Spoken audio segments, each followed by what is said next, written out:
welcome back to a very, very special edition of the PinkUn.com and Norwich City podcast. One of those that we've brought you an interview, and hopefully an exclusive interview that you will have been wanting to hear. It's certainly been an interview that since I started in this role, people have been asking for, and one that we've been working hard on for a little while to make happen. It has happened finally. So this is a brilliant chat with former Norwich City manager Martin O'Neill, who obviously had two spells as a player in the 80s before becoming manager in 1995. Everyone has heard the tale, haven't they? I'll just say the names: Martin O'Neill, Robert Chase, Dean Windass. We've all heard that. It's a Norwich City tale as old as time. It's become a little bit of legend, hasn't it? If you want to use it like that. I speak to Martin in this 40-minute chat about all of those things, about how he left the club under a little bit of a cloud during that era under Robert Chase, his time as a player, some of his regrets about how he left Norwich probably in all of his spells. There's some brilliant reminiscing in there about his memories at the football club, some famous goals that he scored, perhaps most notably a free kick against Ipswich Town in an East Anglian derby at Portman Road, which was something that was fondly remembered by certain family members when I told them I was speaking to Martin O'Neill. And of course all of this is because Martin has a new book out, which is called On Days Like These, where he goes into detail about not just his spell at Norwich City but also his illustrious managerial and football career that saw him play under Brian Clough at Nottingham Forest. He then, of course, after a 10-year spell there, moved to Norwich City to work under Ken Brown before going to Manchester City to work with John Bond, heading back to Norwich City to help with the crucial promotion and playing for Notts County and a few other clubs as well before moving into management, most notably Wycombe Wanderers, then on to Norwich City, of course. He then went on to Leicester, managed Celtic, Aston Villa, Sunderland, Nottingham Forest, of course. Some wonderful managerial spells in there. Did really good jobs at the vast majority of clubs that he coached, and he's fondly remembered in the world of football. His book, of course, now available to buy at all good retailers. A really good present for Christmas, and having had a copy and having read a copy, I can definitely recommend it. Certainly if you're fans of that Norwich City vintage, some wonderful stories in there that we kind of touch upon in this chat. So do get yourself down to a shop and check that one out. But without further ado, here is my chat with former Norwich City player and manager Martin O'Neill. Enjoy. Then I shall refresh your granddad about these things, okay? Good stuff. So yeah, I mean, three spells at Norwich City. Let's kind of start with a general sort of overlook of it. How do you reflect on your time kind of now? Once we're kind of sat here now and it's done and kind of over with. 3 spells, 2 as a player, 1 as a manager. How do you look back on that? Okay, well, the first spell as a player, I came down, I had 10 years at Nottingham Forest. So any move to another club was going to be really strange indeed. And then I go to Norwich, who haven't won too many games in the last number of months. And so why do I want to change all that? And I often wondered that myself as well too. Why would I want to do this? But Norwich were really persistent and wanted me to come to the football club.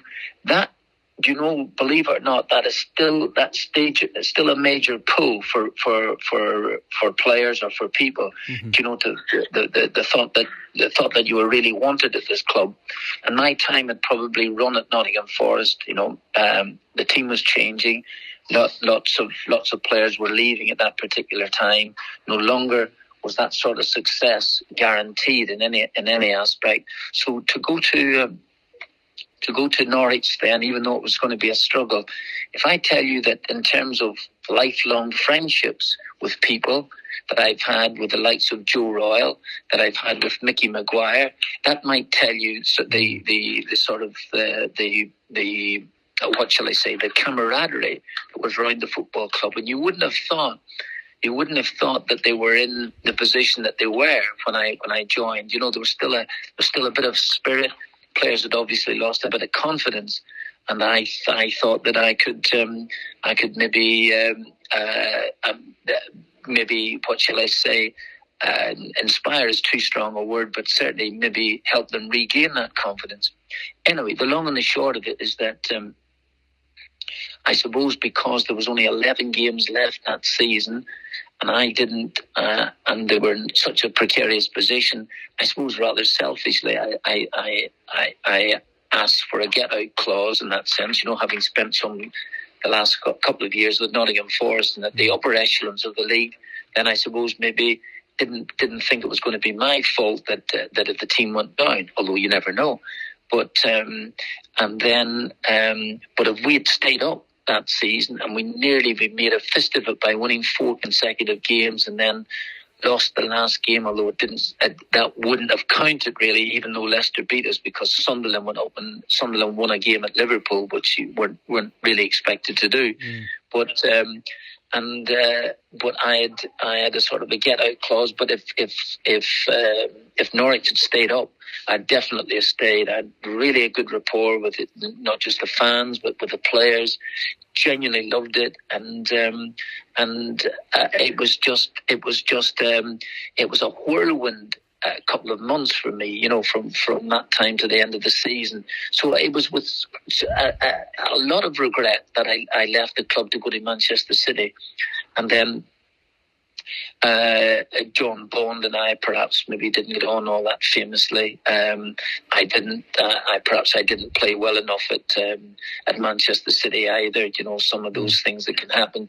But even so, the opportunity to come back second time for Norwich and try and get them promotion, and I did that. And really, I suppose there was a possible selfish reason as well too, that the World Cup was coming up for Northern Ireland. We were in Spain at the time, or we were going to be playing in Spain, so that would have been a big pull. But I have to say, perhaps maybe my couple of spells at Norwich as a player were unbelievably enjoyable, really enjoyable, and perhaps actually as an individual may well have been my individually playing, really couldn't have enjoyed it any more than I did do. Helped get the team up. We got promotion on the last day at Sheffield Wednesday, and so the 2 spells there, I look back genuinely on with really fond memories of it, and I actually played really well in the 2 spells as well too. So that's as much boasting as you'll get from me, but I did really well. And so we got promotion, and it was just a brilliant end of the season. Yeah, I mean, I was going to ask around kind of the shift in managers that you work for, because you obviously went from Brian Clough to Ken Brown. They're very very different, styles and people and managers. How did you find that? Because I would imagine after such a long time at Nottingham Forest and with Brian Clough, it was not just a big changing clubs, but also kind of working under a different manager, particularly someone who perhaps had a completely different approach to management. Okay, absolutely. When under Brian Clough, we obviously had a number of years of unparalleled success. It was really, really terrific, and you were very much part of that team. Here, I felt in many aspects that I got a feeling under Ken that that I could go and express myself. First of all, I kind of played centre midfield, which was a place I was probably yearning for to play there, and I felt that was, and I could play. Sometimes I could just play off the centre forward in a more advanced role. So all of those things seemed to suit me individually, and in that aspect, it was really fine. Of course, you're talking about 2 different personalities. Ken had a very happy-go-lucky, what shall I say, a view of life, which is good, and it was, and he nearly always had a smile on his face, so it was good. I worked with Mel Metchin, who was a splendid coach, really splendid coach. Mel, totally different personality to Ken, but the 2 of them worked well together, and I genuinely prospered under the 2 of them as well too. So that must say something for it. Yeah, absolutely. I mean, it must have been, certainly from a Norwich perspective. I know kind of family members that I've spoken to who are Norwich fans about you, and talk about the fact that this was a European winner coming to Norwich City. I mean, you went from winning the European Cup, didn't you, to playing in a side that got relegated pretty quickly. I mean, was there ever a point where you kind of wondered, what am I doing joining the club that was in a relegation battle? No, I didn't. I perhaps gave that some thought beforehand. The fact is, I remember watching when before going there in the very first place. Norwich City played on a Friday night against Birmingham City, and I said to Ken a couple of nights before that, I said, I'll come down and watch that game, and Ken said, no, I don't think it'll bother. So and they were well and truly beaten that evening against Birmingham City, and I remember my brother phoning me and saying, that's a relegation result if ever there's a relegation result, and it's true. And yet, despite all of that, I got Sir Arthur South called me, and I suppose I would have stayed at Forest. And my very last game ever was against Arsenal for Forest, and I scored twice in the game. And had Brian Clough and Peter Taylor said, listen, we want you to stay on, I probably would have done. But the minute they said, no, we've accepted the offer from Norwich, and you can go and speak to them now if that's the case, or you can go and sign for them.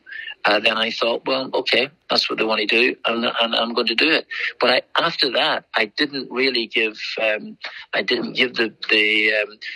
precarious position of Norwich any more than a thought. I thought we can win enough games here, and had we started the season the way in which we finished, we wouldn't have been that far off a European place. But that's beside the point. It was only 11 games for me, and the opportunity to go to Manchester City back in the big league again was probably too big a pull. I felt as if that Norwich City then get an extra £25,000 from me, so I thought that covered all sorts of expenses anyway in many aspects, and I tried to justify it in my mind if nothing else. But But coming back to Norwich for my second spell there was truly terrific, and. When I look back at my career in terms of playing, I couldn't be more pleased that I did that at the time, because I think Norwich were languishing about 16th or 17th in the league or whatever it was. But I felt, and it was the first season that 3 points were in for a win. So I felt that we could get the requisite number of wins from our last 20-odd games to get promotion, and which, as it turns out, we did. Yeah, it's really interesting because from both your spells as a player, but probably also as a manager as well, but which we'll come on to. But particularly as a player, it feels like there's maybe an element of, I don't know, sadness is the right word, or regret that perhaps you had to leave both times, because it did feel like it really kind of gripped you, that football club and the spells you had there. Absolutely, no doubt at all about it, and it is. And when I go down to Norwich, which I visited a couple of times to watch West Houlihan play, when I was looking for the Republic of Ireland players, and when I went down there, I always treated with a lot of respect, which I like, and obviously Delia gives me a place at her table at times. But it just, I mean, in general, it is really nice. I mean, I've gone there for what, I've been away from the football club even as a manager for 20 or 25 years, maybe longer now. So from that viewpoint, it is really nice to come back. And Carrow Road has some decent changes, certainly since I was a player. But overall, just treat it with a lot of graciousness. Yeah, and I've been asked to mention a goal against Ipswich, which I believe was a free kick, wasn't it? How much do you remember of that one? Because as you know, in these parts, that's a very big deal to beat Ipswich Town and to score the winning goal as well. Absolutely. Well, it was the big game. It was at Portman Road, and it was in the last minute of the game as well too. And I had the free kick. I bend it with the outside of my foot, and I think it was Paul Cooper was in goal, and I stick it into the very corner of the net, and that was just fantastic. That was like scoring the winning goal in an Old Firm game, as far as I was concerned. It was terrific, and the celebrations for us on the field of play, and for obviously the travelling Norwich contingent was just remarkable. Really, it was really terrific. And even, funnily enough, I was at a function about 6 months ago, maybe slightly longer than that, there up at up at St George's Park. There was a function for the League Managers Association, and I was at a table with a Norwich City fan, and the first thing he said, "What about that goal at Ipswich?" And I thought, gee, and he didn't look old enough to remember it, so perhaps maybe it was his father was telling him about it, but it was a great moment. Great moment. So if nothing else, at least I scored the winning goal in the Derby game. Yeah, and that gets you remembered in these parts, that's for sure. Absolutely. Cannot be forgotten for that. Absolutely. I mean, the fans more generally as a player, what did you kind of make of them? Because I think a lot of them have really fond memories of you, well, both as a player and obviously in the short spell as a manager, but particularly for the impact that you had in that second season when you arrived and helped them get promotion. I think that was really terrific. I felt as if I actually owed the club that, in the sense of having left it after the previous season. So to get back there, the way it worked out for me was really terrific, Hunter. Really terrific, in the sense that coming back at the time I did, playing, believe it or not, as well as I did at the time, and getting promotion. So we went in the next season. This was 1982-83, and really, just like everything else, sometimes things turn a little bit sour. I mentioned it there in the book, and it should never have been. It really shouldn't have been. And even when I went for when Notts County were, I went to a tribunal. And I actually, honestly, I remember I had travelled to the tribunal from Norwich, and I felt, even at that tribunal, I wish that if we could have come to an agreement again, and maybe it had gone too far at that time, I wouldn't have minded travelling back with some of the Norwich board members back on that train to back to Norwich. I would like to have done that. I shouldn't again. I probably became a bit too hasty, and I felt that when I was told that I would be putting my money right, and money has never been a driving force for me, never has been. Then I just felt a little bit disappointed in that. But I shouldn't let your disappointment rule your whole thinking, particularly. So my thinking was a bit skewed at the time, and I wish that I'd like to have stayed anyway at Norwich. So because I missed out the League Cup final. So there you go. Yeah, absolutely. Just on Ken, I mean, I'm sure you get asked this all the time in terms of bits that you've taken from other managers, but have you taken any bits that you learnt from Ken at your time at Norwich in terms of how to deal with people and how to manage a club? Did you take any of that into your career? Ken had a very easy way with him. He was incredibly likable. You couldn't really fall out with Ken, even when if he was to give you some sort of rollicking, you felt as if to say that you never really took it as personally, perhaps as I used to do when it was being dished out at Nottingham Forest, and generally Ken was in a more of a praising part to his game. And some of the things that he said to me after matches were obviously exhilarate you in many aspects. Certainly make you feel as if that you are a real proper player. And I remember he and Mel Mitchin telling me after a game in which we had lost that I had been terrific in the game. So that does make you feel excellent. So he had a good warm way with him. Ken did. He definitely had that. And of course, alongside him, Mel Mitchin, who was just a really brilliant coach, totally different personality. Mel, you never knew what he was thinking, really. And Ken, you felt as if you were his best friend all his life, Yeah, and it felt like, having read the book and sort of reading you speak about how it ended at Forest, that maybe you needed that at that point a little bit. You needed that kind of praise and love a little bit. I think that's probably true. I probably shouldn't be admitting this here. I should be a bigger boy now, but I think that's probably true.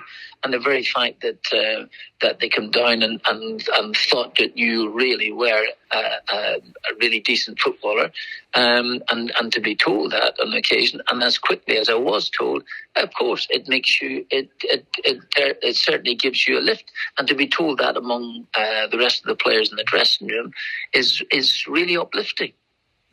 Absolutely. It's funny how football works, isn't it? Because you end up coming back as a manager when that phone call or whatever it would have been arrived saying that there was interest from Norwich City, and obviously you were at Wickham at the time and did a very good job there over 5 years. What was that like as a decision to make? Did you have to think about it, and did you have to give it serious thought? No, I did not. I didn't. Norwich had changed from that time, obviously, to a new training ground. I had been, my times as a player was up at Troyes training ground, and here we've moved to a different place to see the number of football pitches there in that vicinity, to see a new, and it certainly moved into, a sort of a modern day outlook, a modern day approach, which was great. Naturally, disappointment throughout the football club that relegation had happened, when in actual fact, in all honesty, it shouldn't really have done. So I'm picking up the pieces really from a group of players that probably early on felt that they shouldn't be playing in this league, but unfortunately they were, and I honestly think that and that, again, maybe making too much of the Dean Windass thing, there were enough good players at Norwich for me to recognise the fact that we would definitely be in the shake-up for promotion, and we could ease that. Well, let me put it this way: there was, in terms of playing, there was very, very little difference, as I noticed, between the Norwich City players and the Leicester City players. Very, very, very little difference, and in that sense, both vying certainly, if not immediately, for automatic promotion, which Norwich should have been thinking about anyway. But obviously, getting into the playoffs, which I don't think would have been a problem. And in actual fact, Norwich possessed at that stage one or two players that really were excellent, really excellent. And the very fact that you had a young lad, Darren Eady, for a start, that I thought the world of. And eventually I signed Spencer Pryor as well, to Robert Ullerthorne, players like this here, players that I felt were good enough, not just for the old Championship or the second division, as it were, but to actually go and play in the Premier League. And had Darren Eady not suffered the injuries he did, and Robert as well too, and both suffered injuries at Leicester City, then they would have gone on to prove themselves big players, and particularly Darren Eady, who had the heart the size of a lion, pace to burn, and was just he was my type of player.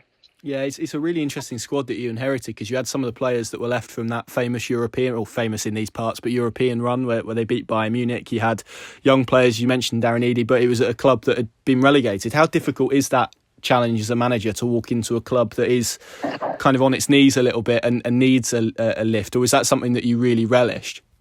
But yes, but I kind of felt what the players were feeling at the time, or I certainly seemed to know what they were feeling, because remember, it wasn't that long ago since they were playing European football, getting big results there, absolutely big results, and now suddenly they find themselves catapulted into the second division, or whatever it was called at that time, and a kind of disbelief among the players that this could have happened, and it happened so rapidly as well. To the second half of that season, they were relegated. It was just like a fall from grace, like it's like a falling off the precipice, and so you have to sort of pick them up and regain confidence. But that's part of my job, and I never felt that was going to be. I never felt that was going to be the most difficult thing. One or two players, perhaps, that, like everything else, when you come in, that you're not everyone's cup of tea, that, one or two players might reel against what your, possibly even training methods, possibly the way of enticing them to play or cajoling them into playing in the manner in which you want them to do.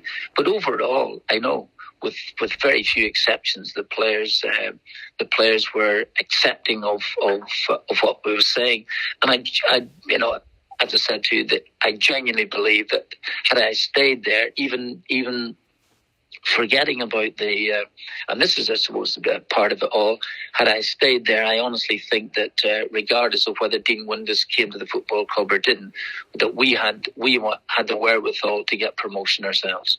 Yeah, I know. I'll obviously get onto the Chase stuff in a moment, but I mean, did you see or did you make the connection? Did it matter to you that you'd played for Norwich as a player and then suddenly you became the manager? Did that connection mean anything to you at all? Or like you say, because the club had changed. You know, even for the short periods of time that I was there, both two as a player and one as a manager, gosh almighty, it could hardly add up to a cup of tea. But yet, I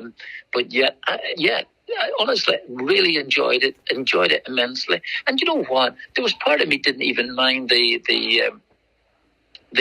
what do you call it, the tete-a-tetes with Robert himself, you know, and I'd try and mention something, try and win a couple of brownie points here, and then he would be come in interjecting with something else. But hey, listen, hindsight's a wonderful thing, but maybe sometimes if I just get control of myself and then say, listen, these things can happen, forget about it, and just deal with what's there in front of you.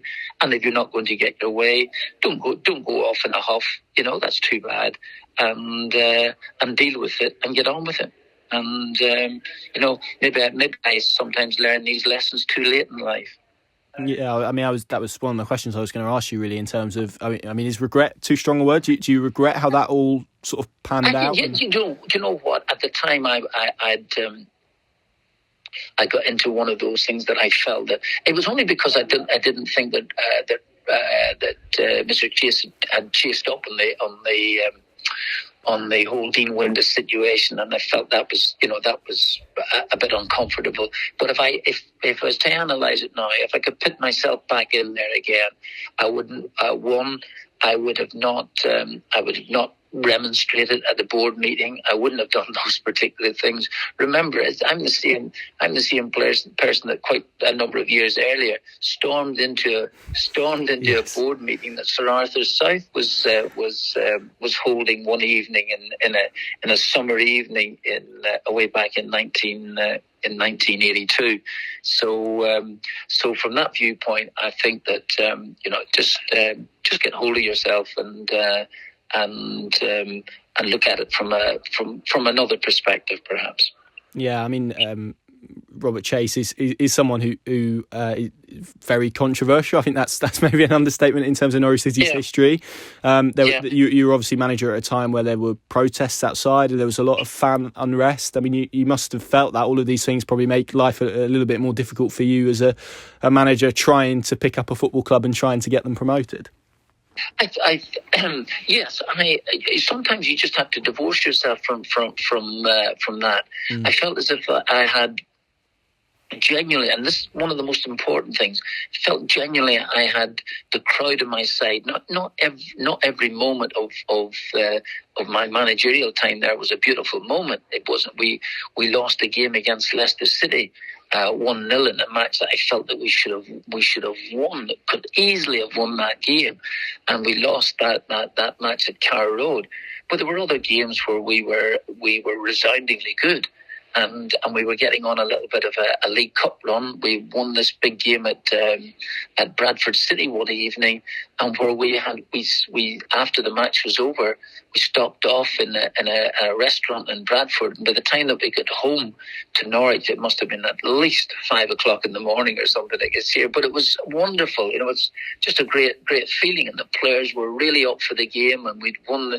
We won a big game, and it might only have been Bradford City, but it was really important for us, and we were getting things together. Genuinely think we were getting, and we had the whole half of the season, from Christmas onwards, to put a couple of things right, and we didn't need that much of an overhaul to get promotion. That's my view, and honestly, I still feel that at the time that when Leicester got promotion, myself there with it, it could easily have been Norwich as well. Yeah, I think a lot of fans look at the period where you kind of left the club and feel that was a real kind of sliding doors moment for the football club as a whole, because it did feel like for I think even short period, even though, as you say, it wasn't all pretty, that there was a sense that actually in terms of on the pitch it was moving back in the right direction again, and maybe that was obviously out of your control, but obviously a derailing in terms of the on-pitch progress as well. Is that a sense that you get in terms of that maybe being a missed moment for the football club in terms of what could have been achieved? Yeah, I think so. I think that, again, I'll reiterate, I think that we would definitely be, no question, we'd have been in the shake-up. We had too many really decent players at Norwich. And I think that they had kind of proved themselves. The difficulty, the psychological difficulty, is certainly early part of a season with players who have just been relegated, who don't feel that they should have gone down. And I think getting their minds adjusted to the games that they're going to be playing. They are not going to travel to Old Trafford next Saturday. They are not going to go to Anfield. They are not playing at Carrow Road against Tottenham Hotspur. They are going to different venues with different outlooks and different scenarios completely. It's getting players' heads around that as quickly as possible. Now, you can have worked some pre-season, and I had a couple of weeks of pre-season with them. That's fine, but nothing puts you in your mind at all. It's a bit like taking penalty kicks. You can have all sorts of scenarios in your mind, but when you open up that season and you're not opening that up, and we're going to Kenilworth Road for our first game of the season, well, great victory, there's no question about it. We played so strongly and brilliantly that particular day, but that's the players have to get their minds round that this is going to be a tough old season ahead. And the quicker you can get your mind around that you are not visiting, unless you're drawn in the cup match, you will not be going to Goodison Park this season. Sorry, mate, that's your fault. You didn't win enough games at the back end of last season to do that. But once you get your mind around that, and it does take a number of weeks, regardless of what results are going your way or not going your way, it does. Once you've got your mind around that, then you can start making forward moves. Absolutely. Just very quickly on this. I mean, as I mentioned right at the start, that tale around Dean Windass feels like it's gone around. Everyone kind of, certainly from a Norwich City persuasion, knows it and gets it. So from your perspective, how do you kind of see how that panned out? Because I guess that was maybe the thing that tipped you over the edge in terms of that made you realise it was going to be a real struggle to work under the conditions that you're in. It did. It's people can pick seminal moments, and you can talk about certain things that did. Yes, it did become an issue. And if I had to do my time over again, I would have made it less of an issue and just get on with things and really try to force and get Norwich City back into the big league. That's really, hindsight's a wonderful thing. My wife keeps telling me she's the only woman that has it, and I'm very, very lucky to do that. But unfortunately, it's something that doesn't belong to me. And but I would, absolutely. Would I do something differently now? Of course. Would I have gone and charged into a board meeting then at that particular stage? No, I wouldn't have done. I would have been disappointed that some of the instructions that I had asked for hadn't been carried out. That's true. But listen, honestly, there were enough things to be getting on with, and it became a bit of a bone of contention. And I wish that it had worked out differently at the time. As it turns out, I went to Leicester City, had a real struggle to win some football matches, and the crowd weren't too happy with me at that stage. So all of that was having an effect on me, and no question about it. That I know this from my own experiences now, that the Norwich situation, which I couldn't get out of my head, definitely affected my early days at Leicester City, and could have affected my tenure there at Fulbert Street.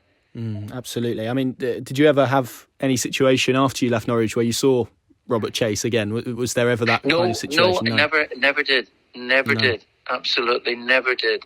Absolutely, no.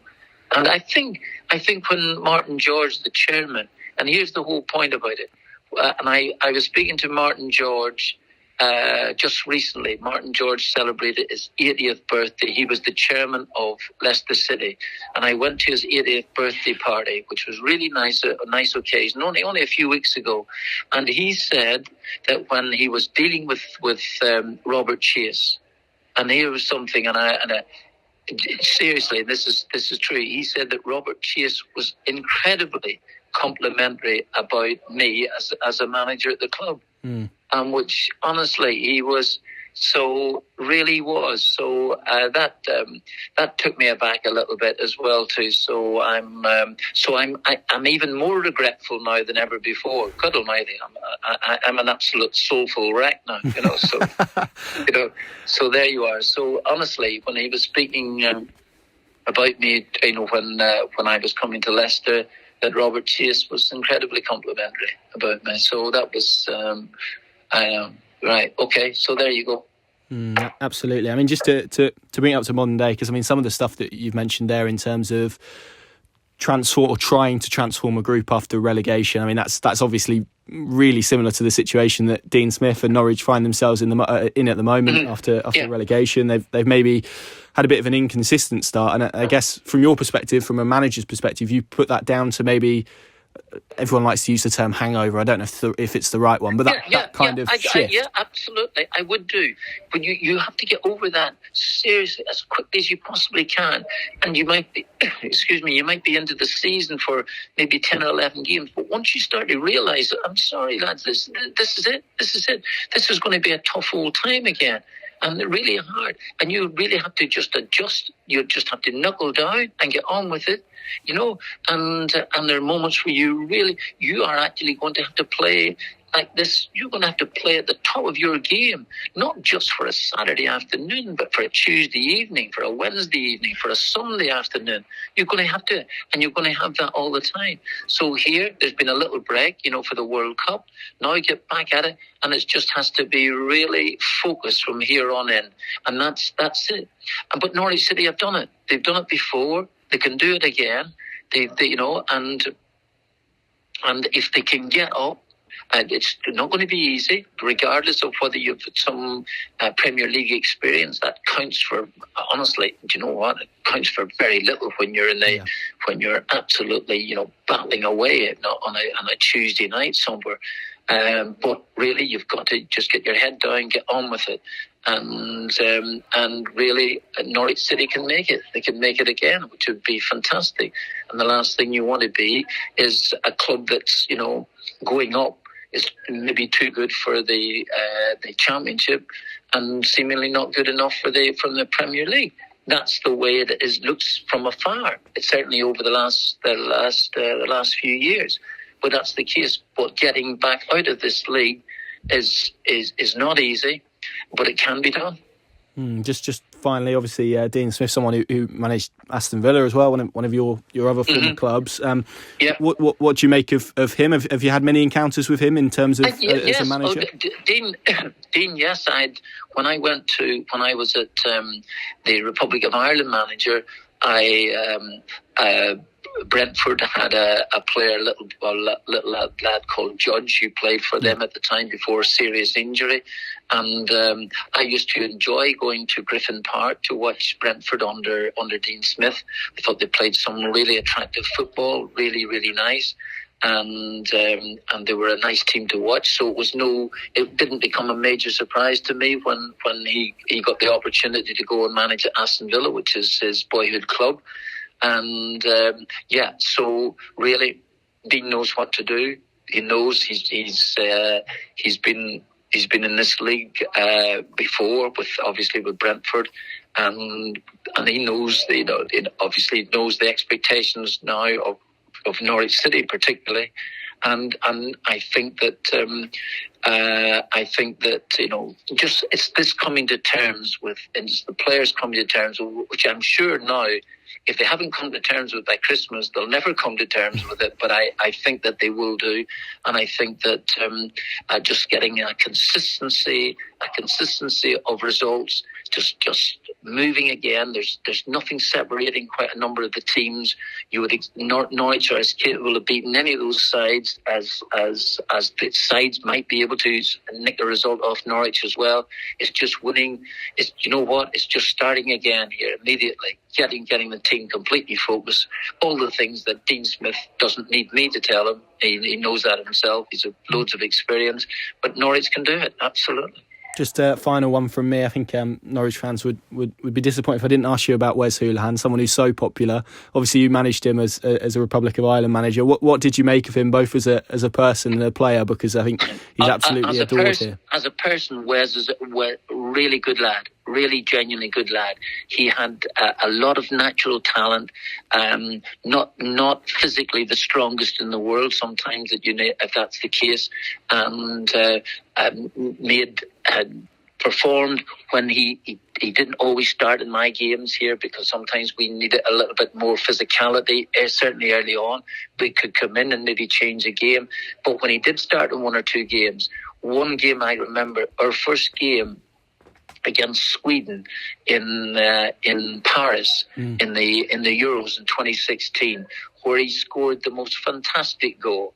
Wes scored a goal, and honestly, you talk about, you could have raced onto that pitch and hugged him. Really, it was a terrific goal, a great moment for him. And then, would you believe it? Fast forward a couple of weeks, we're still in the competition, and then we are playing Italy. And Wes has this chance to win the game for us in the last couple of minutes. Misses the chance. I could have killed him then. And would you believe it? The ball comes back to him, and he whips in this cross that Robbie Brady comes in and heads into the net. So my mood with Wes has changed incredibly in the space of about 14 seconds. So instead of thinking I'm going to wreck this lad when he comes into the dressing room, to giving him another hug again for crossing the ball in for Robbie Brady to score this diving header and take us into the last 16 of the competition. So Wes was a genuine hero at Norwich for all the silky skills that he had, and perhaps had he been 4 inches bigger and about a stone and a half heavier, he could have applied his trade easily in the bigger league.